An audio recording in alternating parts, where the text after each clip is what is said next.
letter with amendments. Can I have a second? Second. Okay, any discussion on the amendment? Public comment on the amendment?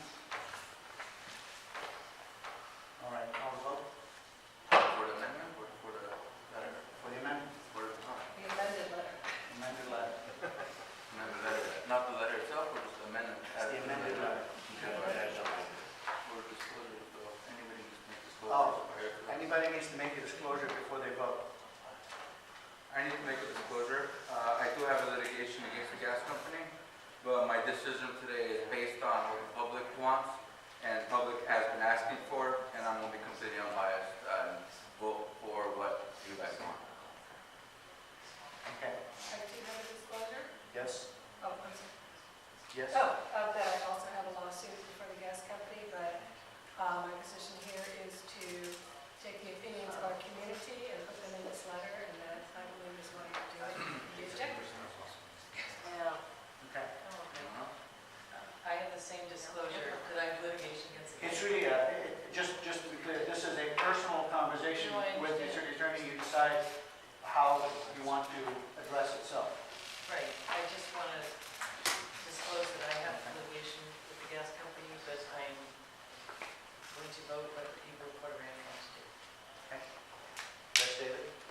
I too have legal actions against the gas company, but I act on behalf of the community. Okay. Ditto. I also have litigation. I don't know. Big doesn't? Of course, acting on behalf of the great people of Porter Ranch. I as well have the same litigation, and I'm acting in the direction of our stakeholders. I have litigation. Just to disclose I'm acting on behalf of the residents of the house and the entire San Fernando County. And our neighbors. All right. Without further ado, can we call the vote? This is with the letter, including the amendments. David, Yes. Jerry, Yes.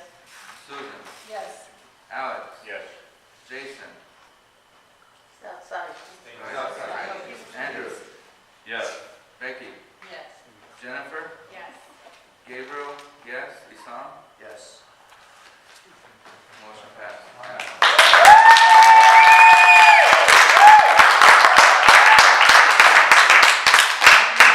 We have another item, another letter. That is the one right after. It is, He's out of this too. Oh, is He's out out. of this too? Yeah. You can leave him, Lori. Leave him, he's out on 18 also. Not in a while. It has 3 pages. And let me clarify. Oh, sorry. Excuse me. Good night, feel better. Thank you. It looks like he has a fever. Okay, this letter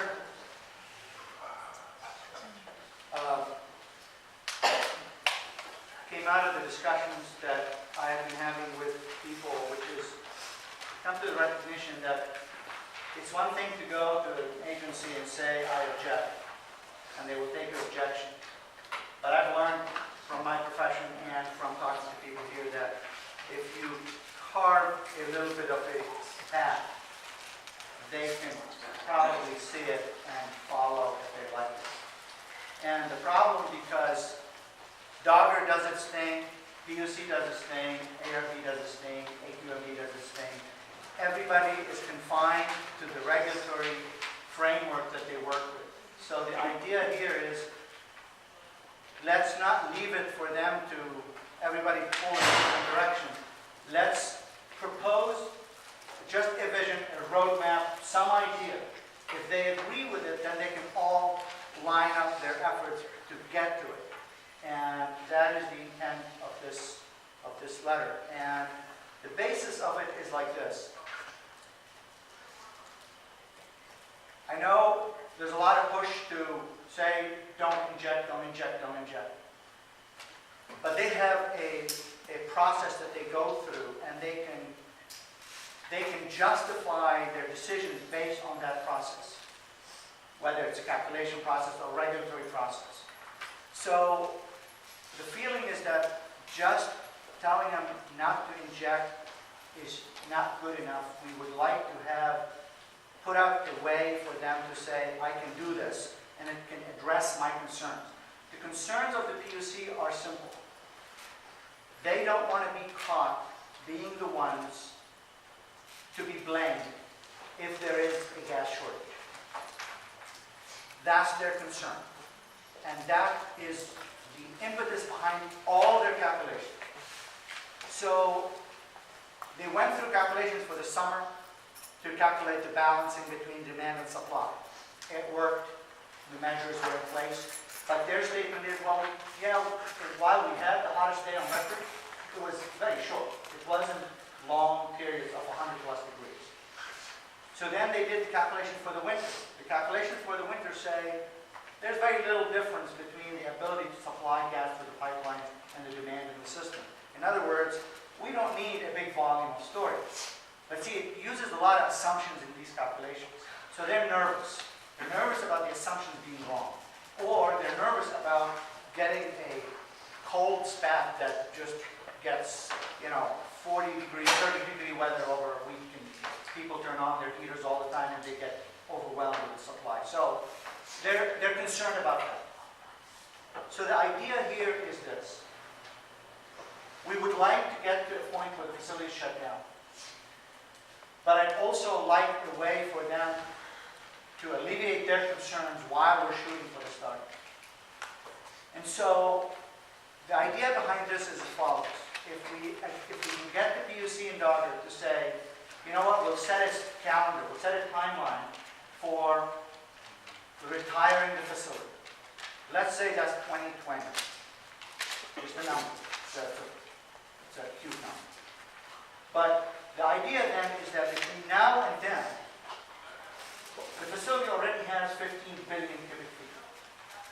They put it in there because they were concerned that they will run out and they need an emergency and they need to be able to draw from it. Well, they haven't needed it yet. But what we're saying is, here's a suggestion. Between now and the facility retirement,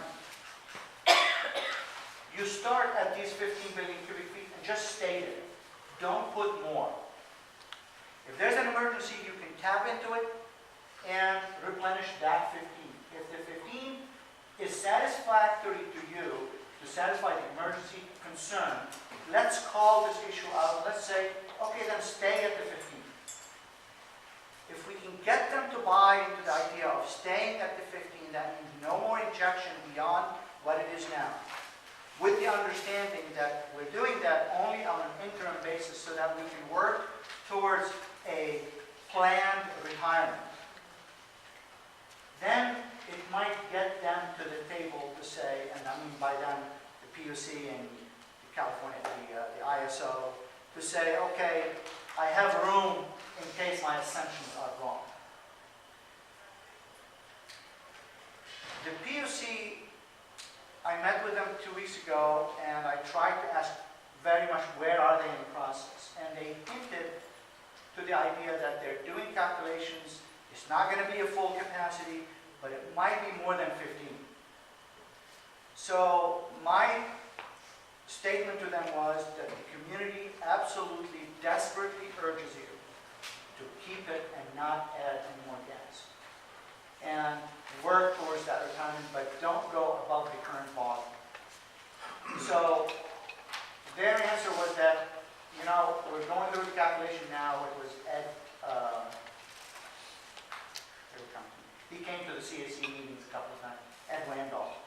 He is the one in charge of all that calculation. So, and so he said, let me go back to my team and see what we can do with the calculation. Obviously, they're not committed, but we need to push on this issue. I don't think we can tell them go to zero now because we lose that argument. Let's be smart about it, and let's, frankly, I would, you can call their bluff or give them the carrot, but give them something to work with so they can go through the next winter, maybe the next summer, and as people are making changes, but then develop a roadmap for the energy system so that they can shut it down and not have those concerns at that time. So that is the crux of this second letter, to draw a roadmap that is, first of all, to know if it's acceptable to this community, and then we can sell it hard to them and try to get them to buy into that logic. But that is the intent of this, to strike a balance, to, the best thing you can do when you have an argument with somebody is give them what they need without hurting yourself too much and bring them over to your side. So the intent of this is to alleviate all these concerns about egg in their face, not having gas when they need it, because we pushed hard to say absolutely don't operate anything. Because trust me, someone will turn around and blame us because we're pushing hard on it. So that is the intent of this. And I just open it for everybody on the board to chime in this, please.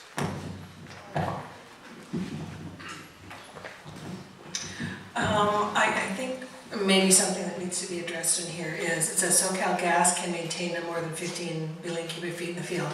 They have a big program where they lease out space to anybody who will pay for it. It's like a parking lot for gas. I've seen the contracts. So how would that be addressed in here? Would that be included in the 15? Because they could easily say, oh, that's not our gas. We only have 15. That's and then we could inch it back up again. So somehow that's got to be addressed in there, that The leasing. statement here is about the total volume in the facility. If it's not clear, tell me where we could clarify. I would say including, and there's a term for it, leased out space. I would put some sort of inclusion in there so that they know. But you're right, their entire storage is for their customers. Well, It's a banking for their customers. right, but I mean, they do lease it out to other people, Who are the their storage of the gas. Not necessarily, I can get that documentation for you. customers? So you're referring to other oil companies to store gas? Other gas, yes, other gas companies. So, okay, so let me answer again. I'm going to push you on this. Okay. Where in here can you insert something to satisfy that requirement?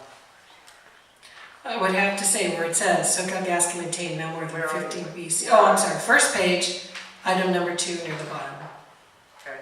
SoCal Gas can maintain no more than 15 billion cubic feet on the field, including, and I would get the language for it that I don't have right here, including, and there's a term for it, leasing out their space to others, because they could easily say, this is not SoCal Gas, this gas belongs to SoCal, whatever, somebody else that has taken the gas from other parts of the country and is just storing it there for arbitrage and for trading on the exchange. Susan, how about Yes. if we say maintain no more than 15 billion cubic feet in the field of total storage volume at any time? Yes, from any customer, I don't know. Of total volume at any time. I think that's fine. If we add in number 1, that you're addressing item 2, if you look at, number 1, I think we need to make a reference to this 4-year period was line 2, number 1.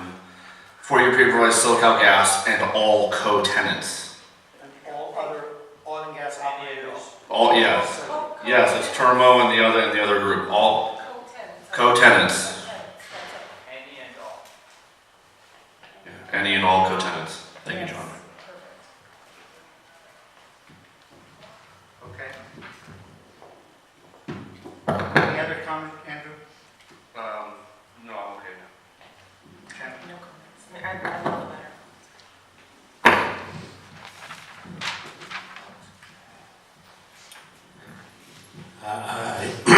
I have one question. How do you come up with the year 2020?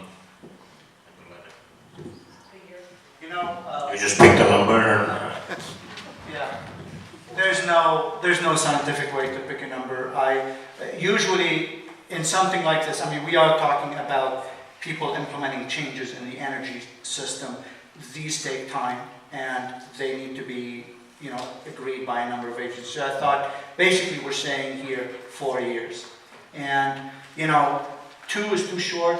10 is too long, so I don't know if 4 is a good number, it's just a number. You know, and I'm sure, you know, they will have a different number in mind as long as we put something down and we shoot for a goal. I'm sure they will move that goal post based on their needs, and I mean the PUC, but that's a flexibility that we have to be able to afford. But it's just a number. Yes.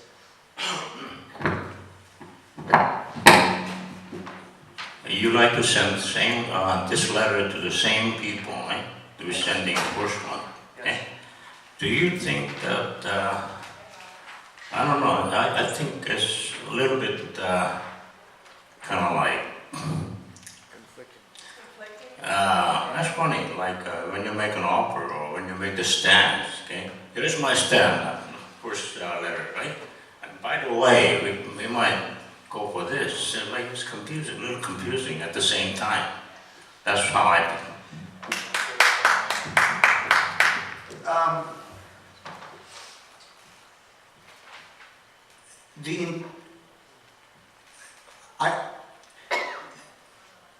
This letter does not conflict with the goal of shutting the facility down, the way I see it. It's just a timing issue. But I don't know, my feeling is that if we give them something to aim for, at least we have a discussion. We have something in place to say, let's make it work. At this point, we are making noise here, and they're doing their calculation here. And what I'm hoping to do is our demands and their calculations align. So I'm just hoping to get there through this process. That's the intent. My question is, are we following legal counsel as in negotiation with CPUC and all others? We're not counterpart. We are not a party to the proceeding. That is correct. We are not a party to the proceeding. We were invited to, if we're interested, to apply. Unfortunately, we are not allowed to because we do not represent the city. And so a party to a proceeding has to be an individual ratepayer. The PUC represents all private utilities, at least regulate all private utilities, gas, water, electricity. So if there's a case in front of the PUC brought upon by a utility member, every ratepayer can apply and become a party to the proceeding. Unfortunately, the neighborhood council cannot acquire that definition according to the city attorney's office, and therefore we cannot submit as a party to the proceedings. I think I would hope individual residents would go through the process, but you have to participate in the proceedings, and it's burdensome and it's costly, although they do have a program, by the way, that is called, of course I forget the name of it, but basically the rules allow you, if there is a party to a proceeding that is a ratepayer, you can ask for and be reimbursed for the cost of participating in the proceedings. So they really have a good mechanism to bring public participation, ratepayer participation in. So there's individuals who are interested in applying to become a party to the proceeding. The process is there. The neighborhood council, unfortunately, cannot do that. Can I make another possible revision? Let me go across the table.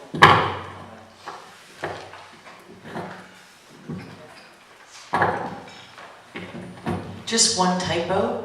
You have road man on the regarding instead of road map. Okay, that's it.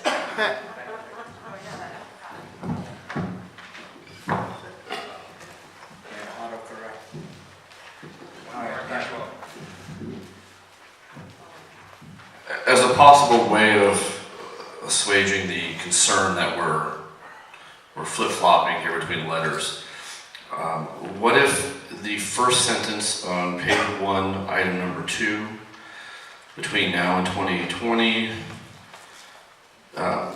we basically rewrite this sentence to state that Aliso Canyon, for all intents and purposes, remains shut down, except under, this is now line 2, under emergency conditions, and I would then put in, assuming a regulatory board has a published definition of what an emergency condition is, that we say tapped into only under emergency conditions as defined by insert agency regulations.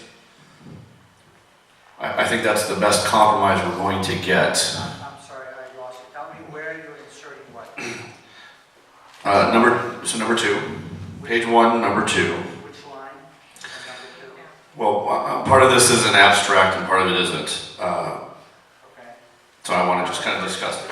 The first sentence, right, between now and 2020, I'd like that sentence, somehow change this into verbiage obviously we all agree on, that Aliso Canyon is to remain shut down, except for an emergency condition as defined by, and then insert the appropriate regulatory board, whether that's the CPUC, DOG, or whoever that is, who can define what an emergency situation would be in order to access the emergency supply of gas. Let me ask you a question. What do you define as shut down? No activity, There's as it always- is now. There's always activity. No gas in, no gas out. No, we Okay, so we're talking about injection. Well, and withdrawal, Injection, withdrawal except emergency, yes. yes. Okay, so let's, I want us to be clear. It's about injection and withdrawal. Operating of the facility, they're running. They're just not injecting and withdrawing. Yes. They're running pipelines, they have meters, they have distribution pipes, everything is running. Okay? Yeah, that's fine. Sure. So, again, I gotta press you, I need specifics, what you wanna change and how. You wanna take a moment and write a sentence and give it back to me? Yes. And then we'll read it, okay.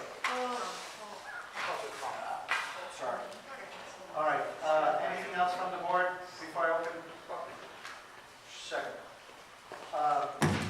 Do I have comments for 18? John, go ahead. To make your English teacher proud again, page 2, paragraph number 3, that's effective immediately. Not effectively immediately. Thank you. No problem. And my comment is, Alex raised a very valid point. It's sort of, you take a harder stand and then all of a sudden you give them an alternative to kind of fall back for. A suggestion would be, you put this in the vault and you get a reaction or a response off the first letter, and you may not get it, of course, because it is the governor's office, he might just ignore you. But you get some sort of a reaction at least, and then you follow up with a roadmap suggestion of how to ultimately, achieve what you're trying to achieve. And I commend you for this alternative. It is a very logical and well-crafted alternative to ultimately achieve the retirement of the facility. But Alex's point is very reasonable, and it softens up your first letter a little bit. So put this in the vault, send it out, and you should receive a reaction. Lori? I'm more than a little bit concerned about the same thing, that it gives them an out, and once they get that place cranked back up, we'll never get it shut down.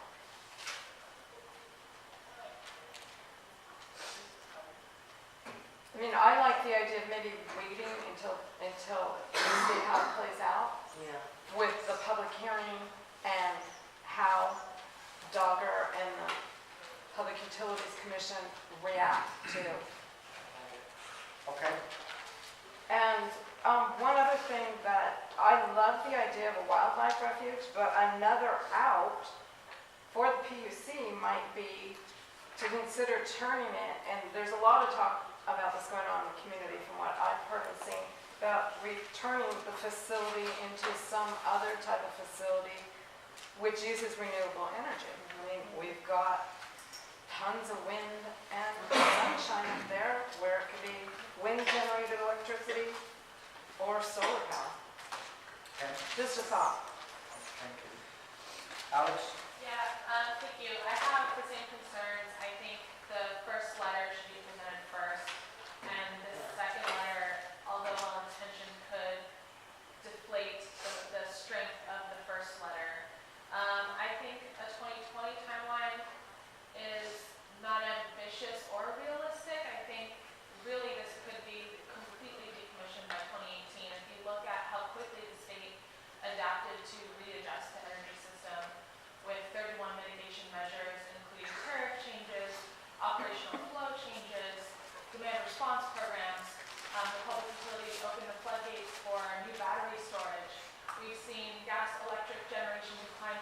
over the summer because of the advancement of renewables. I think we're already on such a fast pace to not need this facility at all.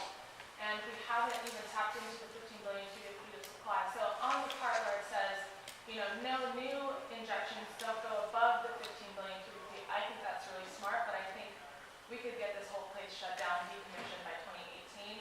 The state is going to hopefully fast track their energy reliability, or really their feasibility study on whether or not this facility can be shut down completely or operated at a minimum basis. That should be done in 2017. And hopefully the facility will not come back online or increase injections, which is what we have to really be fighting for. No new injections, right? Keep it at 15. We get this state study. We see how it's possible to shut it down and shut down in 2018. So just every bit of gas in that facility now is coming out of the ground. Right. So the more we keep it in there, the longer this community is exposed to it migrating out of the soil or where have you, people getting sick. So I'm just thinking 2020 is kind of a long time to be putting people's health at risk. Thank you.